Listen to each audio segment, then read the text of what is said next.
Well, I hope you enjoy this video I put together.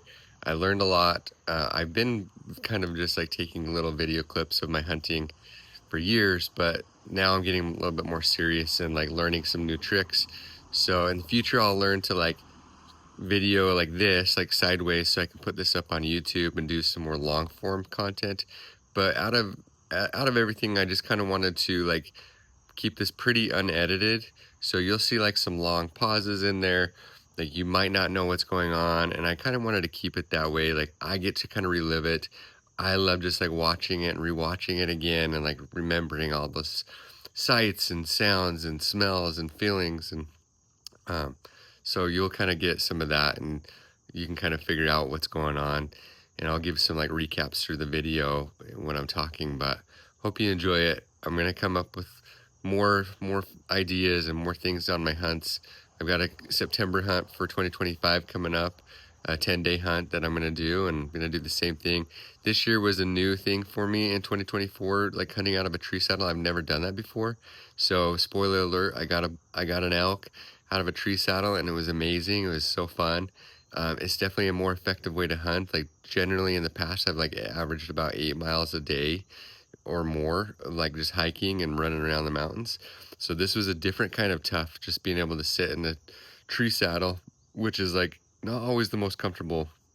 Really hard to sleep in a tree saddle, I found, and your knees hurt, so you need some like knee pads. And so in the future I wanted to like do more like equipment reviews and like little tips and tricks that I do when I'm hunting that I've learned.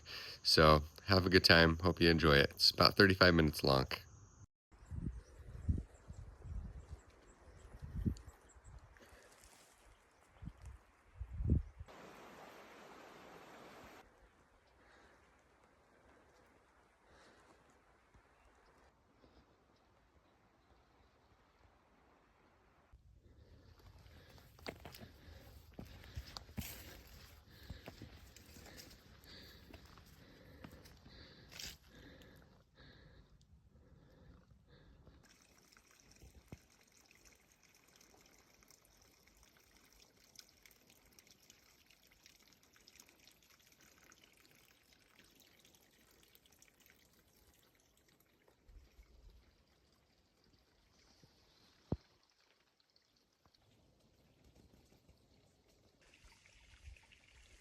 So I'm finally up in the tree.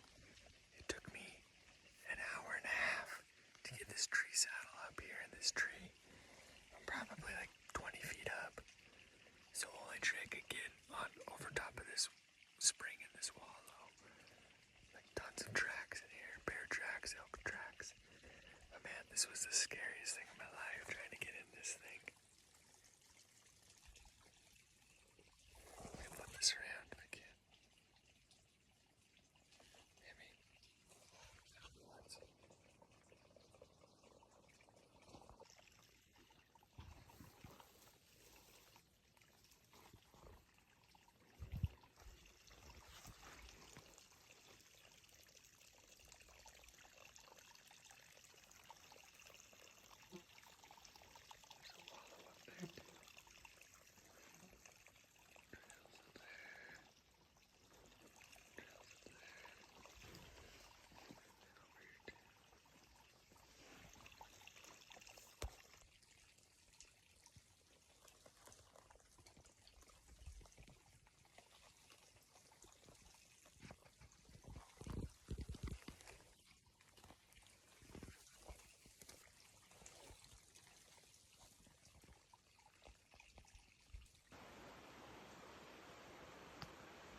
Beaver.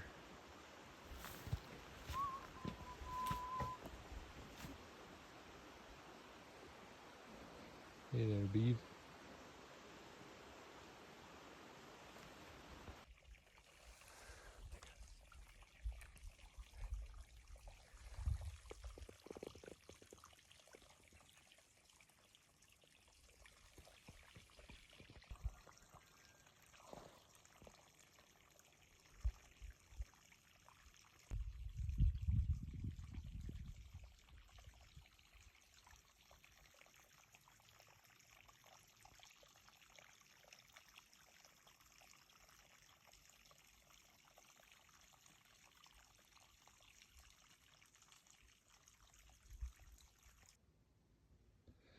This is my camp.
Thank goodness somebody before me left these trail markers you can see in the flashlight, because it's nasty.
It's super windy and rainy, but we're gonna give it a go.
got soaked this morning. I ran into two other hunters going to the spot that I was going to go. So I went on the other side of the canyon because I heard a bugle over that way. And I ended up randomly seeing my dad grouse hunting, and he had one grouse. And then I went and chased this elk, and I had to bushwhack through a whole bunch of brush.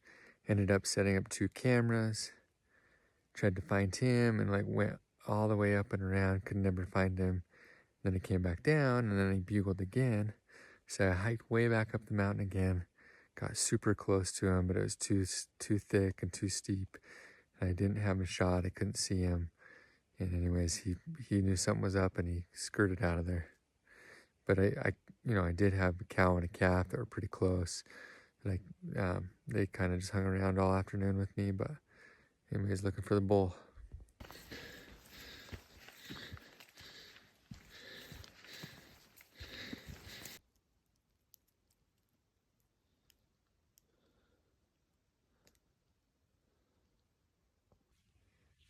Day 5 of the season. And left at 3 o'clock this morning. And gonna camp out for a few days. I hiked up about 2.5 miles or so. And sitting in a tree saddle right now over a big, kind of like a rutting area for bulls. And on a ridge too, where I think that the bulls have been going back and forth through. So it's kind of like a funnel point. And there's been a few different bulls coming through. So I'm hoping this is where they're coming through, and gonna try to hunt a little bit differently and just sit in the saddle and see how that does. It's just been so thick, and there's very few places that you can get to very easy. There's not very many trails, and it's so thick everywhere. It's kind of a pain in the butt. So we'll see what happens here, and try to see what kind of traffic is moving through. There hasn't been anything on the trail cameras for a couple days, so I'm hoping that here, now that it's the first of the week and the weekend pressure's died off, that they'll start trickling back in. And this is as good a place as any, so I think we'll have some action, but we'll see.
Oh man, I shot an elk, a big 6 point it looks like. I haven't got a real good look at him, but I'm up in the tree saddle still. Shot him about 6:55. It's 7:54. It took a little while to lay down and die, but I shot him at 20 yards. So I've got a, you can see my arrow over there shining. And then I've got, he he ran off just a little ways, about 30 yards, and stood there for about 30 minutes or so. And I couldn't get another shot at him there, but I could tell he was sick. And so another spike came in right below my tree stand, and that kind of kept him around, I think. And he walked off another 10 yards or so, and he laid down at 35 yards, and I could see a little opening, and so I shot another arrow into him. I think the first shot hit him in a lung, and then I mean he was definitely sick right away, and then about 10 minutes later he moved again, and I got another shot in him. It looked like right through the shoulder blades, right, kind of shooting down on him, and so trying to help him expire a little quicker. But man, I'm stoked. I've like hunted really hard this season and put in some long sits in the tree stand. Not sure what to do, but I knew something was coming because there was a cow elk.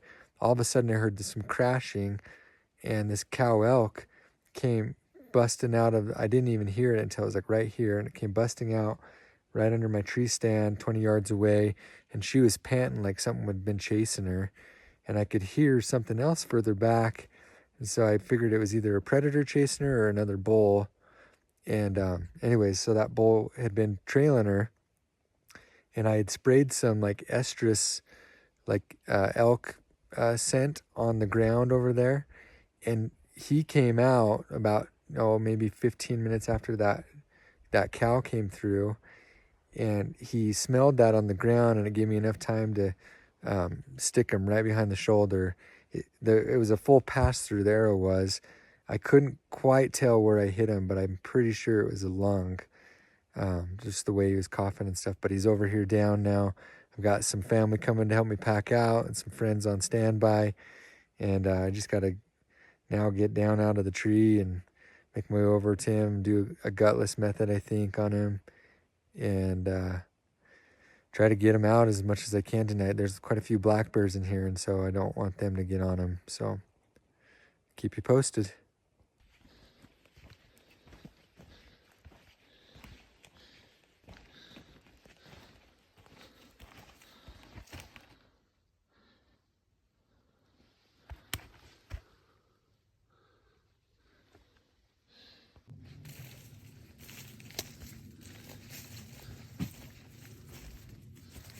Oh man, what a bull.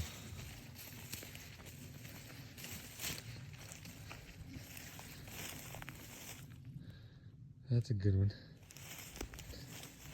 So after I shot him, I put a couple more in him because I could still see him.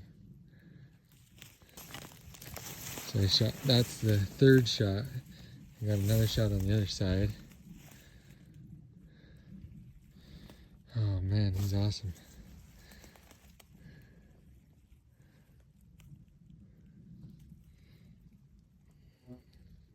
Almost a 6 point.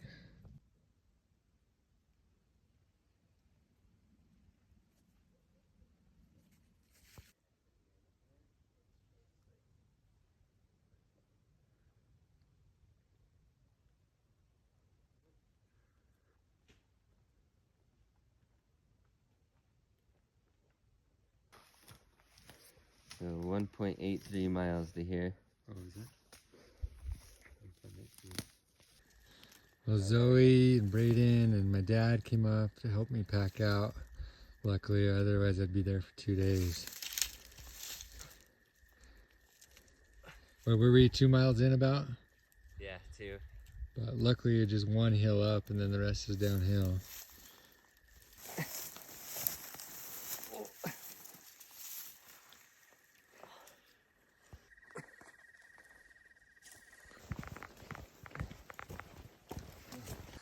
Well, we got most of the elk back last night besides one quarter, and it's 10 o'clock.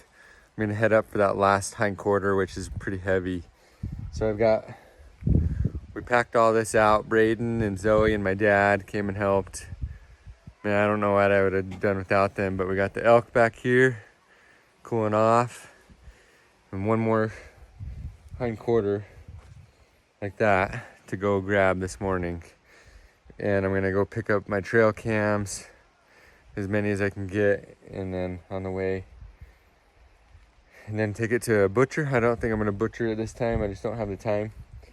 But then I'm gonna do a Euro mount. I really like the Euro mounts instead of like the full head mounts. I just think I think the skulls look pretty cool. So gonna head back at it.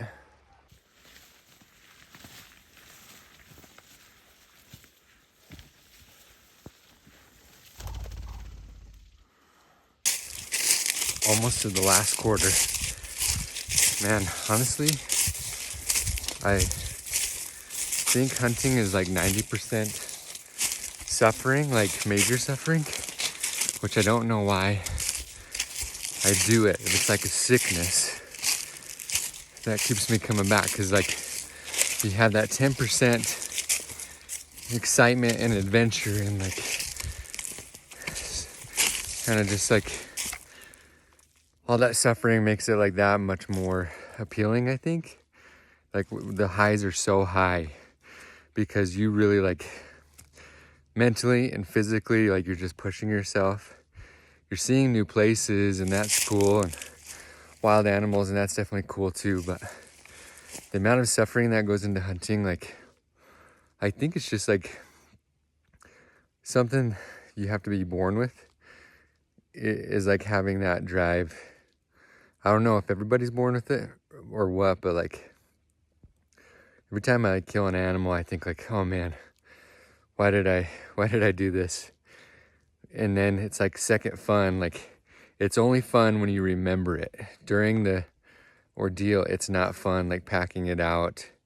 But then you just like remember, like that's things that like stick with you forever. Like people that stick with you forever that you can count on. And man, it's a sickness, I think, that you can't get rid of. That just keeps you coming back and coming back.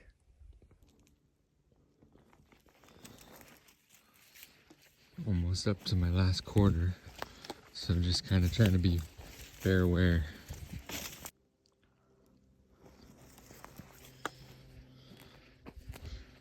Here's my last quarter.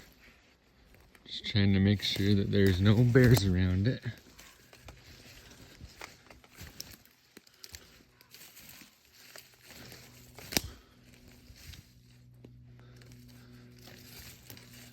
That's where I killed it, is right down there.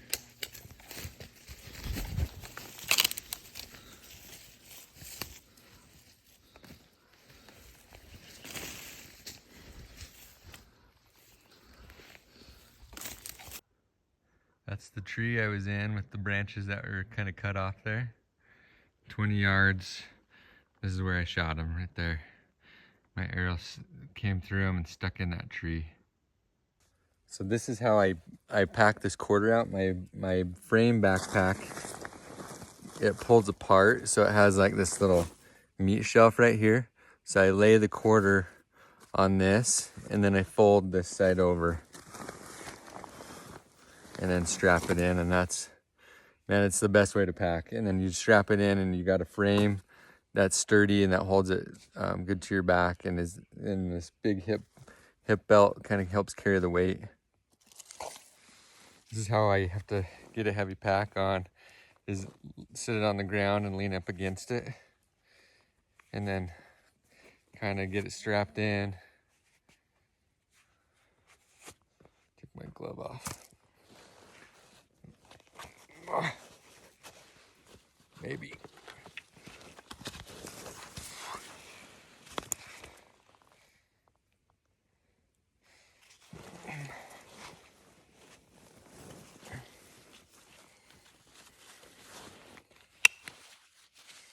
Strap it as tight as you can. Always do this one up.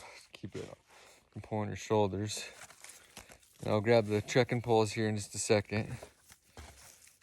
And then I'll roll over and go on my knees.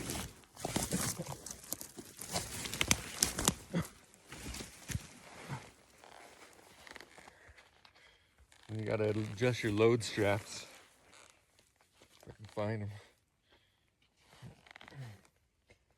Try to pull them tight.